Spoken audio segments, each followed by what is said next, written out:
I too will begin by acknowledging the traditional, may I say, guardians of the land here. It's such a pleasure, and I look forward to learning a great deal more about Aboriginal culture, especially with respect to animals. I have a thesis that I'm sure is wrong, but I can't wait to talk to some elders about it in terms of how animals were treated and how I wouldn't call them hunter-gatherer societies, I would call them gathering societies. So I want to find out if I'm right, and I want to thank Barbara Creed and her committee for this amazing conference. I have to say this is one of the only conferences I've been to in a long time where you just feel something, what is it, empathy just flowing out. These are like-minded people. It's such a pleasure. I just came from an opposite conference where I gave a talk and everybody hissed. It's not fun when people hiss at you in the middle of your talk. It makes it hard to continue. I was talking about Indian philosophy. I'm glad I'm not an academic anymore. But in any event, I have a lot to say, and I'm going to try and do it as quickly as I can, but I want to really only make 3 points. And so if you retain any of those 3, we're ahead. And I really want to leave as much time as possible for questions, because I really like to have questions, and you mustn't feel reluctant to challenge me. Some of what I'm going to say today is highly controversial, and a lot of you will disagree, and I'll see some head shakings. And so I'm used to being insulted when you ask your questions. I won't get upset. I won't insult you back. It began a long time ago for me when I was the head of the Freud archives, very briefly. That was a terrible mistake for them. I was fired, and Anna Freud wept because she liked me, and she liked me because we both liked dogs. That was the main thing. That's how I got my job. But the first talk I ever gave was in Vancouver, and I thought, this is amazing. There were 3,000 people there. They love me. No. It was the opposite, and they couldn't wait for the questions, and hands shot up, and the first person, I said, yes, said, you would admit, would you not, that you're the #1 asshole in America today? And I looked totally, and the audience broke out in applause. So what do you say? They must be right. All right. So don't be afraid to question me. Now, I am concerned with how hard it is for some humans, or most humans, to feel empathy. I don't really know what to call this except precisely that, a failure at a profound level of empathy. And this goes across, it's not just for animals. As we know today, there's a huge deficit of empathy for anyone who is completely different, whether that means being disabled, or being a foreigner, speaking another language, being a woman, different religion, different ethnicity, different class. I mean, it's so diverse how many people we can hate. It's amazing. So I'd like to address that, but with respect to animals, because I can't help feeling that while we're making progress, and I'll talk about that tonight at the dinner, there are a lot of hopeful signs. But there's also 2 days ago, and by the way, it's true that I've come to a very, very cold day, but I came from the warmest day in Berlin ever. It was 38 degrees. And I said, I can't wait to get to a civilized country. And I came here, it was minus 38, it felt like.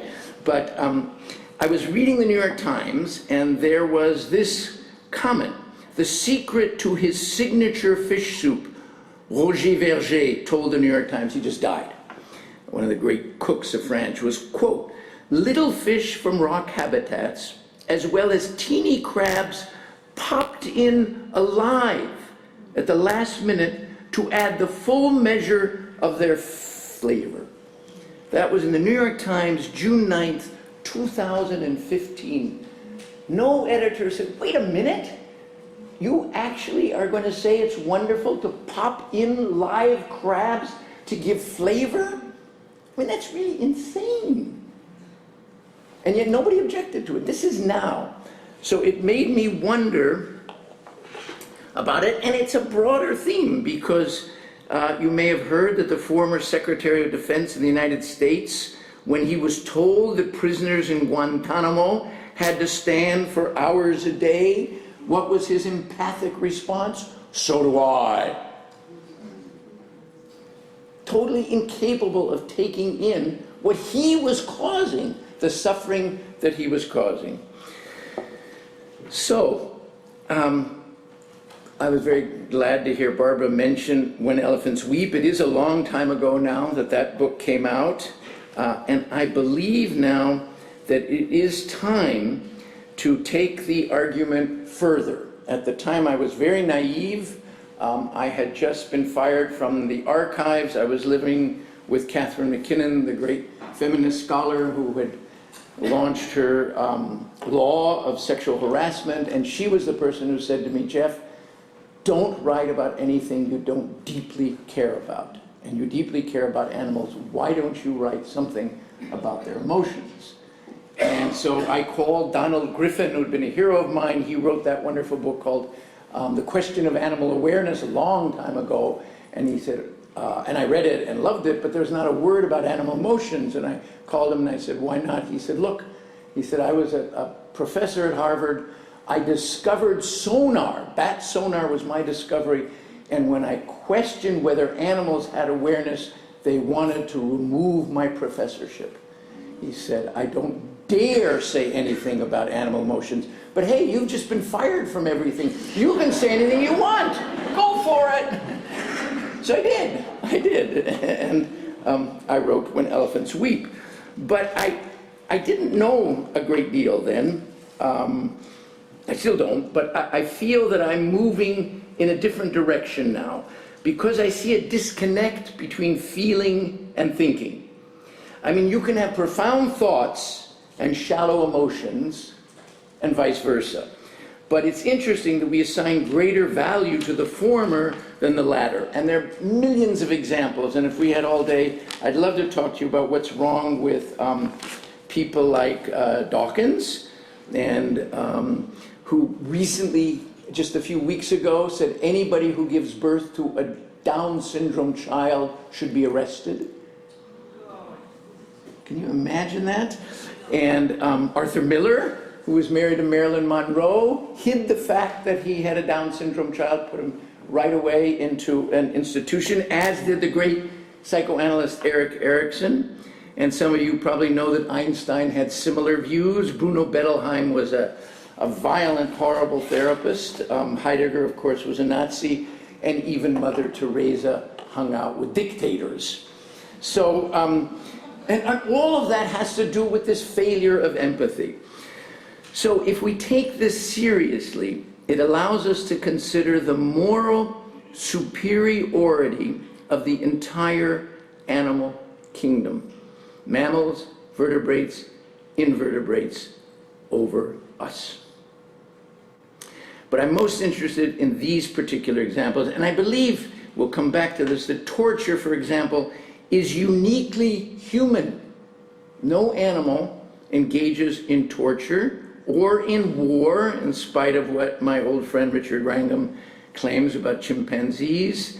And no animal kills for fun, unlike men, very rarely women. Mostly men do the hunting for fun.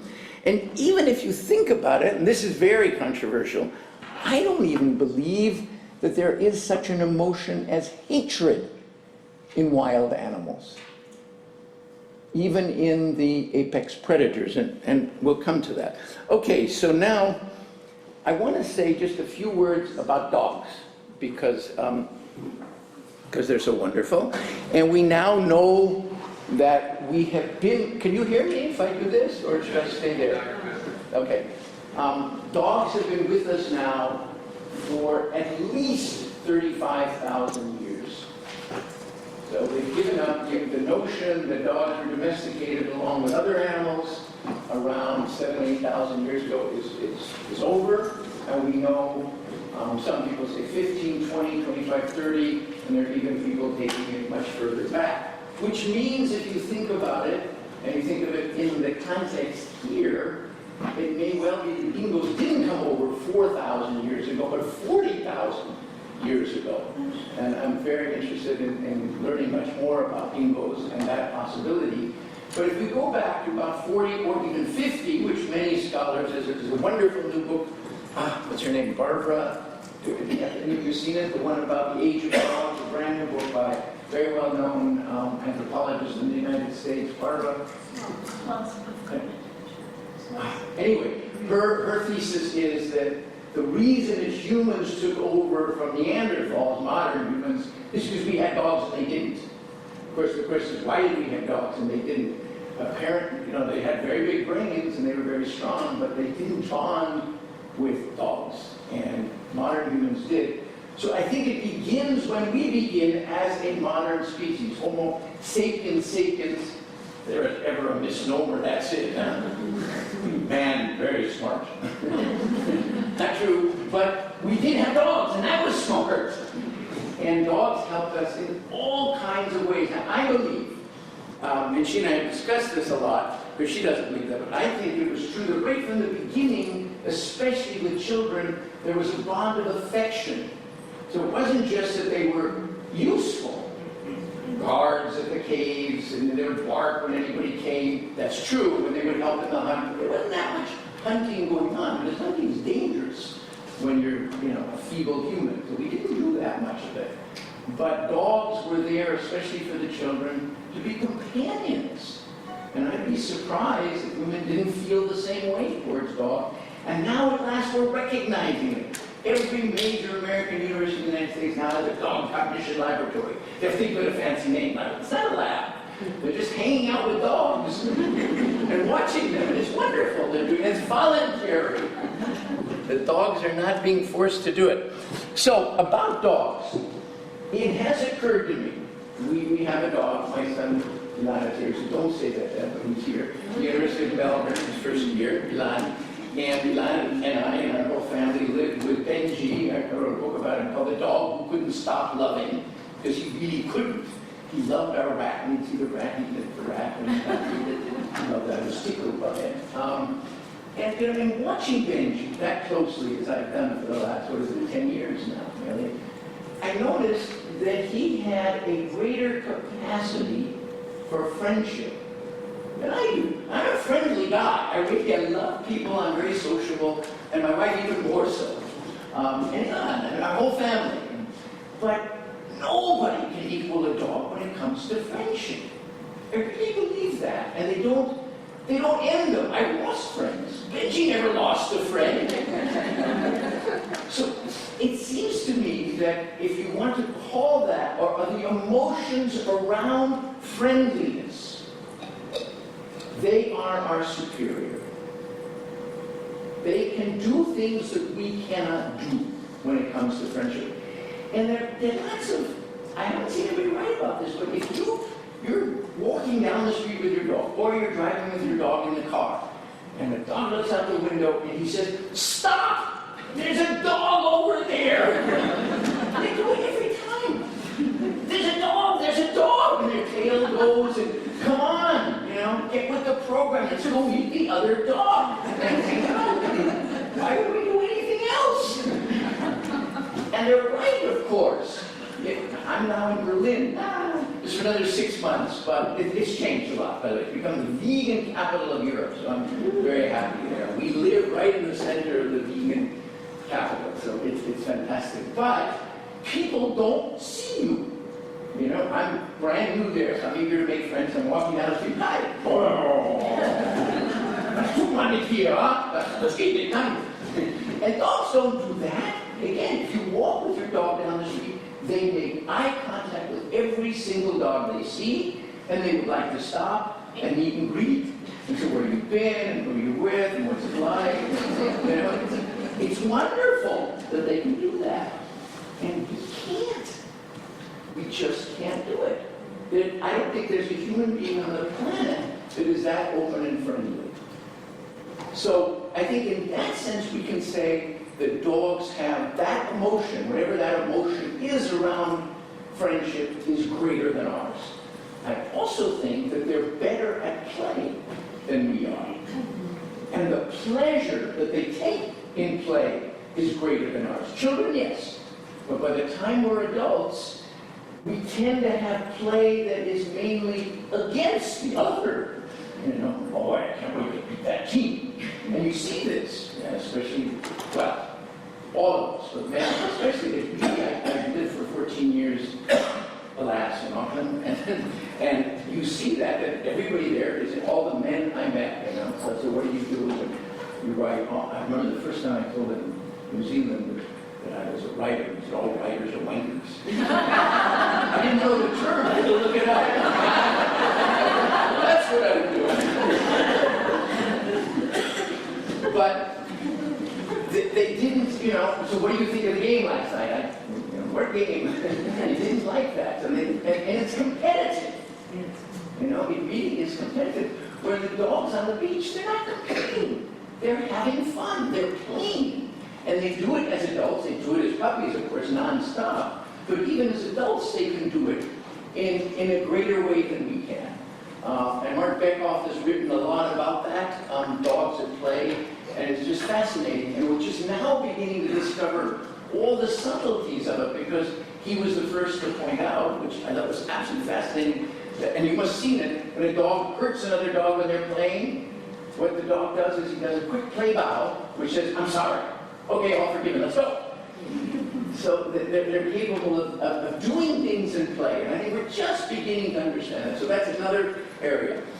And I've lived with cats all my life, and I definitely believe that cats too have emotions greater than our own. For example, the ability to be content. Nobody can be as content as a cat lying in a sunny spot.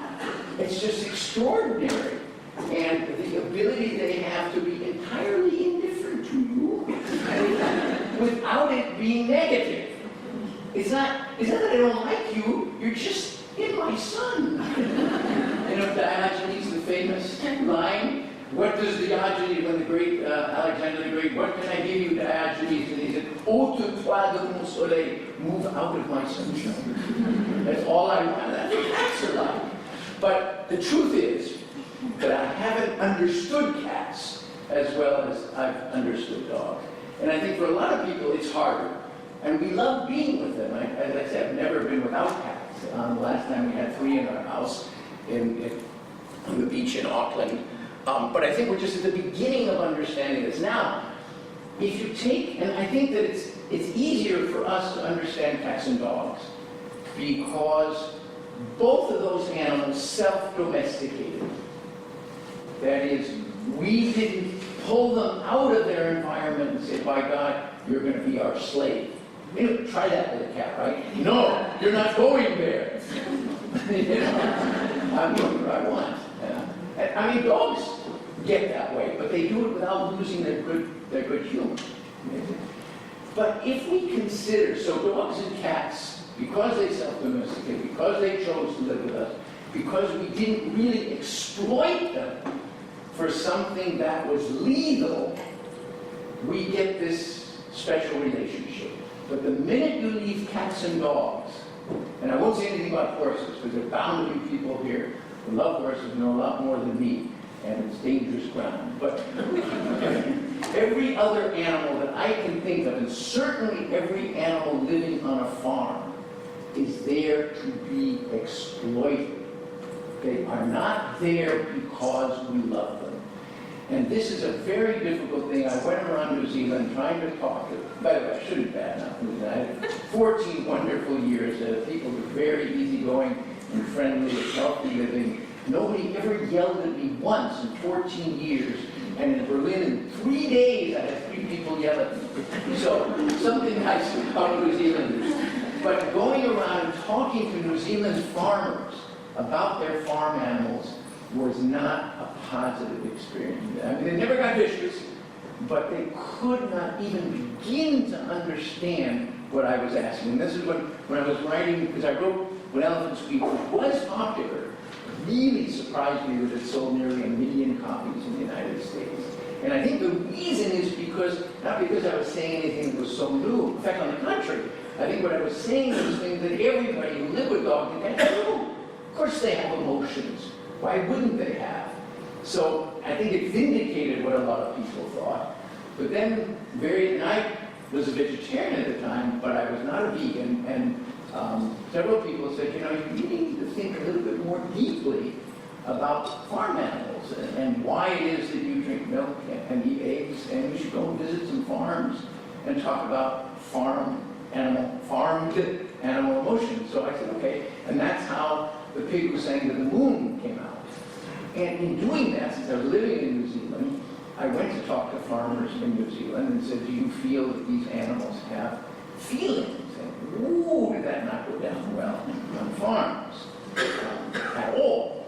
And I was thinking, you know, part of the, I mean, you know the reason, right? Why would they not want to admit that a chicken or a goat or a pig or a goose or a cow feel something?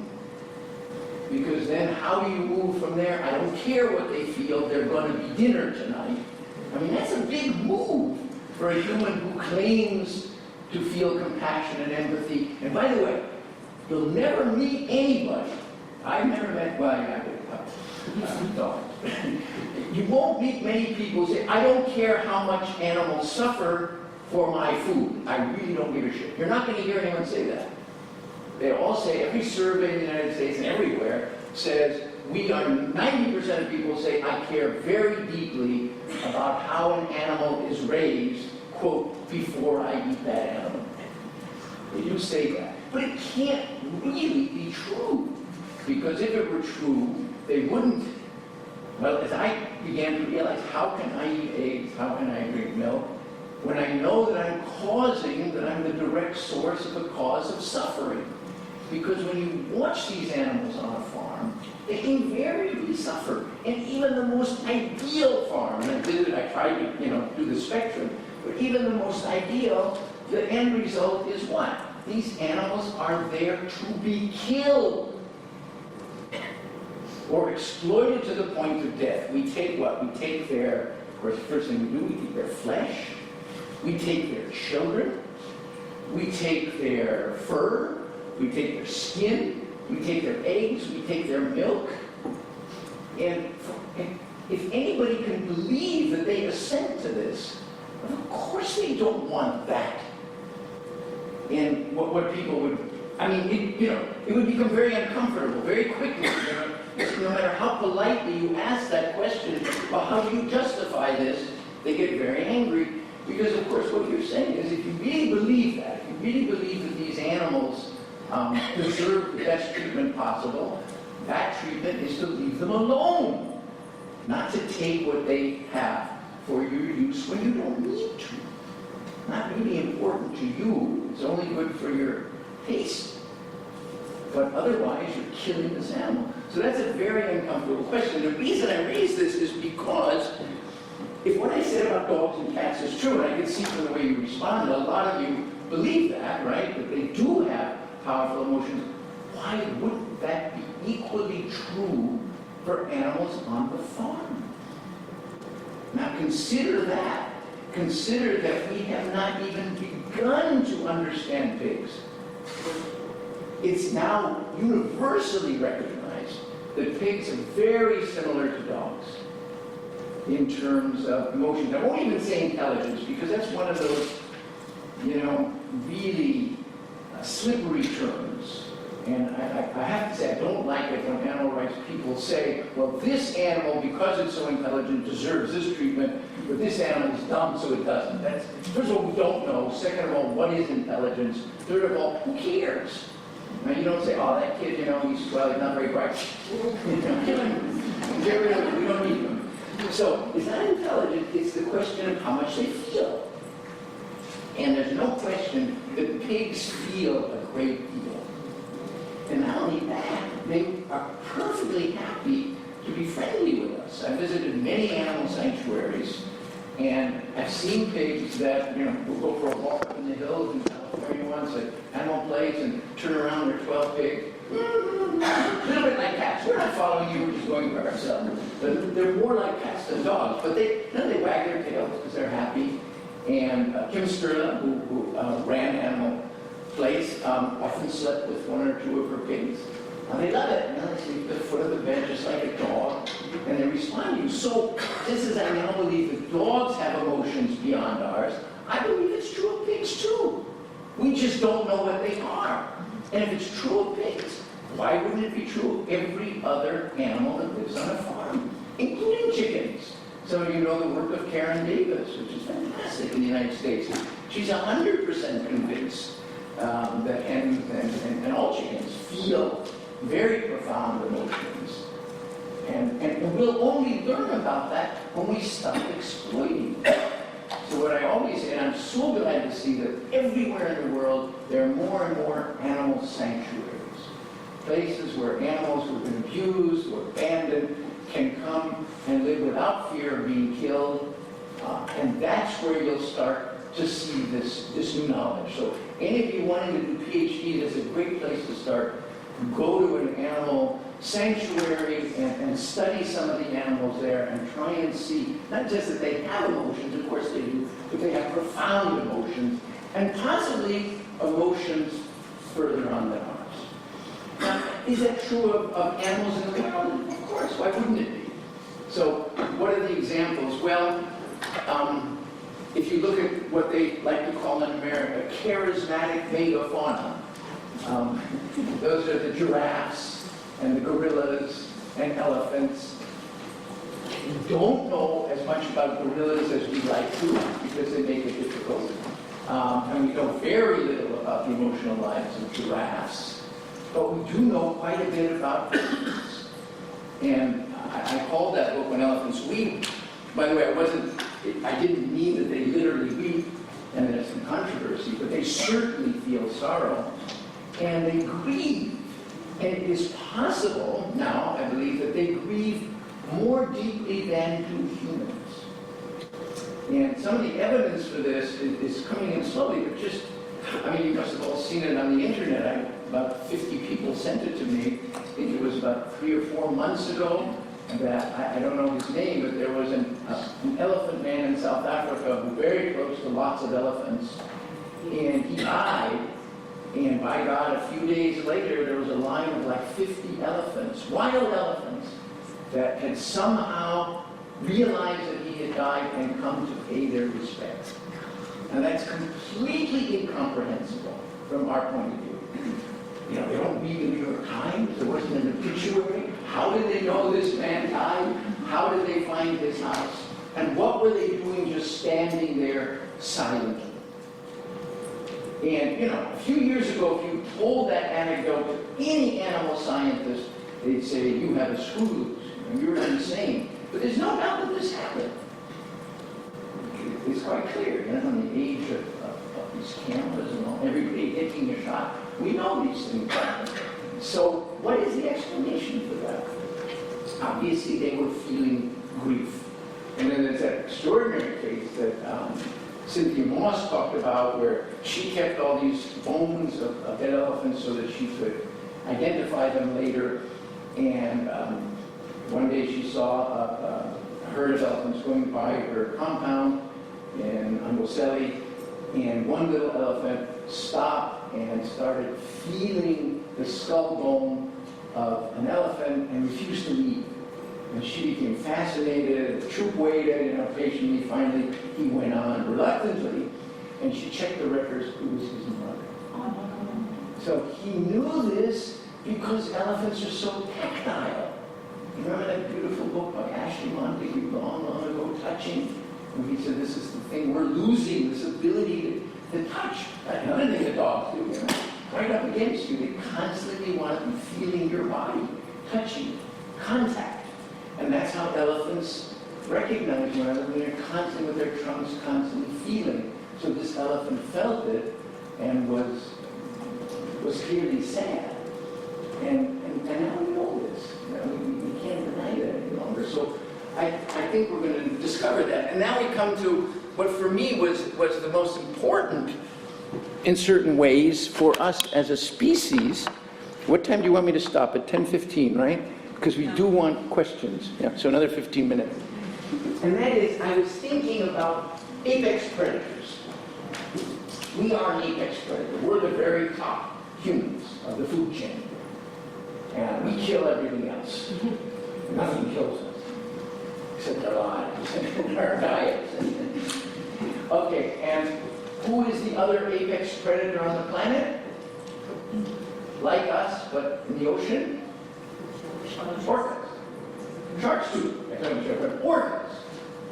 Orcas are amazing creatures. And I was in New Zealand, and I went to visit Visser, Ingrid Visser, who's world-class authority on that. Not an easy person to deal with. But I said to her, you know, Ingrid, it puzzled me. You were there, right? And I said, as far as I can tell, I was thinking, you know, I'm now researching a new book on the Holocaust, a novel, actually. Never written one. It was a don't. And thinking of the fact that in the 20th century alone, we've killed over 200 million of our own species. Think about that. 200 million. And by the way, I'd say about 99% of that is men killing other people, not women. And a few, very, very few women are involved in this. This is the First World War, Second World War, and other wars in the 20th century. 200 million of our own kind. So I said to Ingrid, you know, I was thinking about that, and I wonder, I've been reading as much as I can about orcas, and I don't see any evidence that an orca has ever killed a single orca in the wild.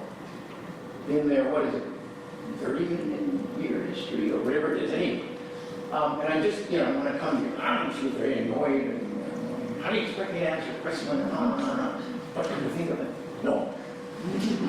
As far as we know, no orca has ever killed another orca in the world. So here you have the two greatest predators, 200 million of our own, and orcas 0. So what do you call that? That is a kind of moral superiority. Wouldn't you say? I mean, what else do you do? And now, here comes the interesting thing for me, especially being in Australia and moving here in January. I can't wait to Sydney, or Melbourne, but I think Sydney is sunshine it is. Why is it? Is this true? Are we a violent species? Yeah. Yes, obviously, today. But when did it begin? Have we always been a violent species? Well, I don't know much about Aboriginal culture, but looking at hunter-gatherer societies around the world and talking to the people who are doing serious research on this, the consensus is not what Pinker, that popular book, The Better Angels of Our Nature, one of the worst books ever written, but all of them, Brian Ferguson and Douglas Fry, people doing really intense work on bones and paleohistoriography, have come up with the fact that we did not have war when we were hunter-gatherers. There was, of course, interpersonal violence. How much we don't know, but there was no such thing as organized war. So war has a date. Nobody knows it, but it's somewhere 5, 6, maybe less, 4,000 years ago that we began killing people in a systematic way. Now, let me ask you a question. What happened before that period that could account for this? Why, if there was no war, when we were living peacefully with dogs, and don't go to war, that's what you might get hurt. They're like a Jewish mother, like my mother. Why are you crazy? You might get killed. Don't do it. So dogs said, no, just stay here at home, we'll take care of you. So we weren't a warlike species, but we became one. Now, here's where I jump, and it's only a hypothesis, but my belief, and I got it, the original one from Jared Diamond, who wrote a very famous article with a great title, The Worst Mistake in the History of the Human Race, which you can get online very easily. It's only a few pages. And basically he said, yes, does anyone remember? Agriculture. About 10,000 years ago, we started cultivating plants, and that was the beginning of the end. Women were no longer equal to men, as they had been in hunter-gatherer societies. There was hierarchy. You had a chief and a king, which you never had in a hunter-gatherer society. So you had class differences, and most importantly, you had private property. That's mine. You can't have that. That belongs to me. But, okay, I agree with Jared Diamond that far. But he left out something very important, and I've had an argument with him about this.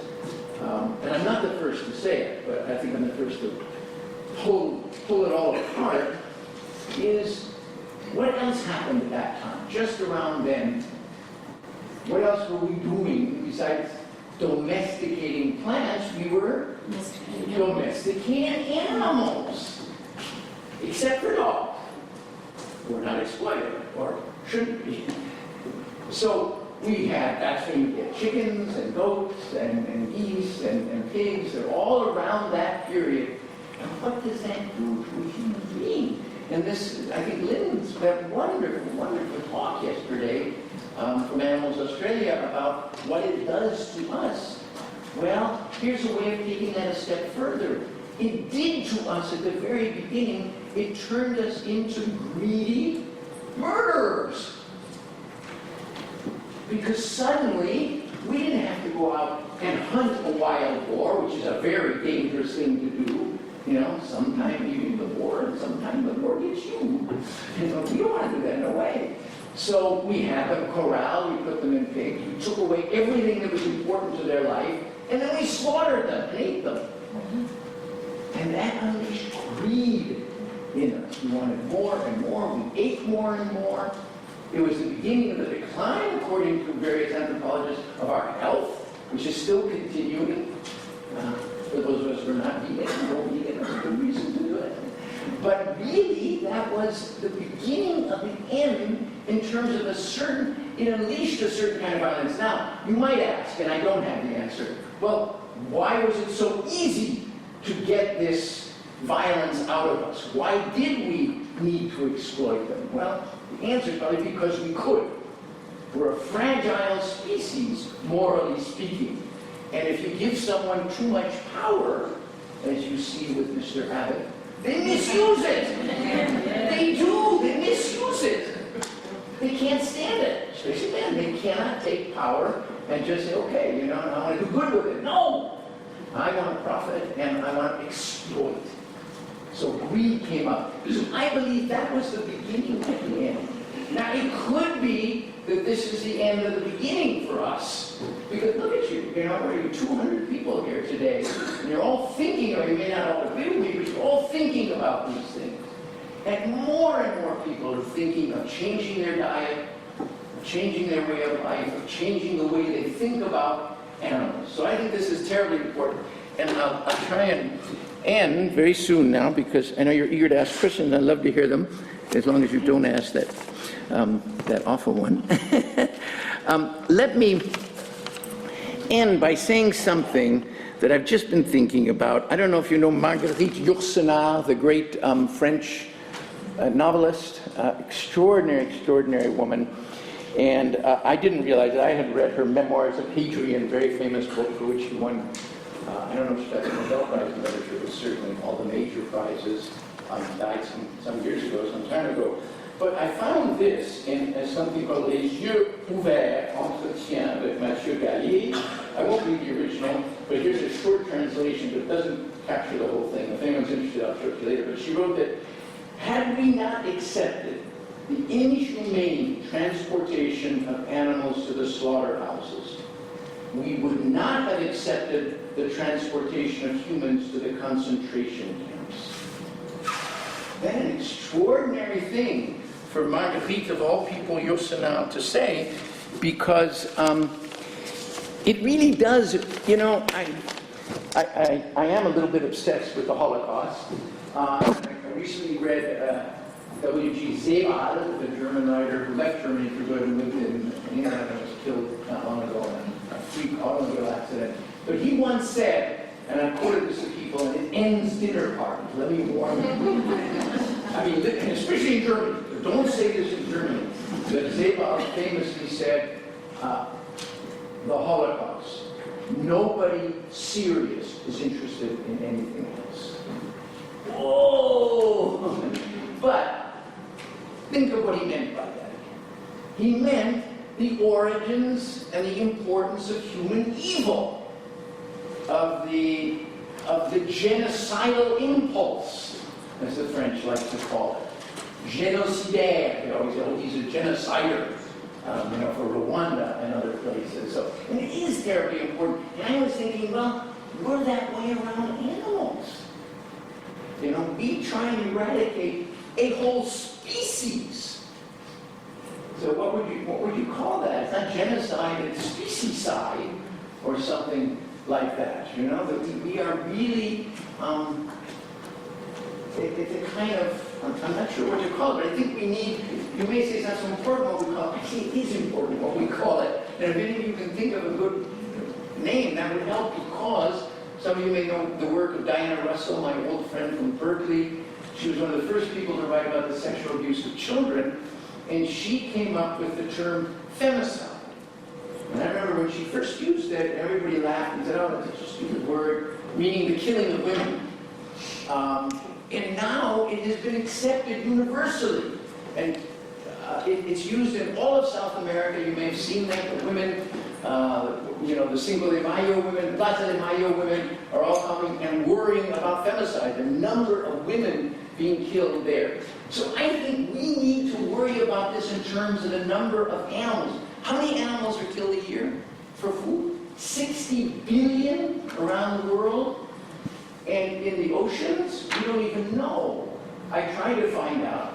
Maybe 1 trillion fish are killed every year around the eating of fish. So, we have to think of some word for this. It's something that we're doing very wrong in terms of really murdering animals. And I know this is a bit dark, I'm sorry, and I will end on this note, that if this is all true, how do we change? If we were once an animal among other animals, fairly like bonobos, just mainly interested in sex, and not causing harm to other animals, is there any way we can ever come back to this? No, obviously not. We're not going to undo everything and become hunter-gatherers again. But, as I'm thinking about it, I'm kind of depressing if you think about it, but each and every single one of us can, at a personal level, make changes in that direction. And it's not that hard. It was much harder. I've been vegan now for 12 years, and 12 years ago it was a lot harder. And now it's not. There are people all over the world who are choosing this either for their health, and I'm 74, and it's done me a lot of good being vegan. And also I'll plug my wife's going gluten-free. She makes me go gluten-free. And it's very good for the environment, as you've seen that both the president and the vice president of the United States both became, Bill Clinton became vegan, and so did Al Gore, both became vegan.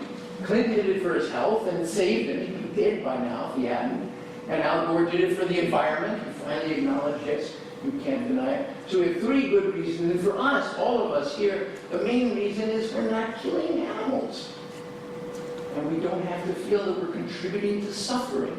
So I think that each of us at an individual level can make an enormous difference. And then we can talk to people. And I've seen how many of you talk to your friends, and whereas 10, 20 years ago they laugh at you, today they listen.